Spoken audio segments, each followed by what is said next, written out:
ហើយរះហើយអាចចេញទៅបានហើយដោយសារការរជួយដីបានចែកទំនេរផែនដីសាជាថ្មីនិងកែប្រែល្បិនពេលវេលាជាពីរតំបន់មួយឆ្នាំនៅតំបន់ខូបឆ្នាំស្មើមួយថ្ងៃនៅតំបន់ខូបថ្ងៃហើយ35ថ្ងៃមុនរបស់ខ្ញុំក៏ជាពេលខ្ញុំជួបអាដំឡូងលើកដំបូងថ្នាំដែលយើងយកមកមិនអាចព្យាបាលមនុស្សច្រើនអញ្ចឹងទេជួបបាពូគេចាប់ពូជើងបានមែនដូណាត់ទទួលខុសត្រូវ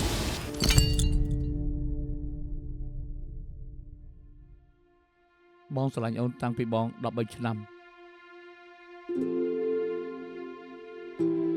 ពេលនេះបង29ឆ្នាំហើយចាស់ជាងអូន1ឆ្នាំបងគិតថាយើងមក1ឆ្នាំម្ដងមានន័យដែរទេអូនមកមិនកើតចាំបងហោះទៅរកអូនជាងទាំងទំនេរខ្លាំងប៉ុណ្ណាឯងដឹងទេឯងមានស្គាល់ស្លាប់ទេនឹងអាចមកវិញទៀតដែរទេច្បាស់ចាំមកវាសិនហើយពួកឯងពិតជាជឿមែនថាកន្លែងនេះអាចកែប្រែក៏ព្រោះពួកឯងស្ដាយក្រោយទីវាផុតបាត់ហើយពួកជើងទៅរកជាមួយទៅរកមនុស្សដែលឯងស្រឡាញ់សកម្មភាពអូនទឹកមកអូននៅដិតជាប់ខួរបងនៅតែភ្លេចថាពេលវេលាពួកយើងមិនដូចគ្នាទេបងមិនខ្វល់ថាពេលវេលារបស់អូន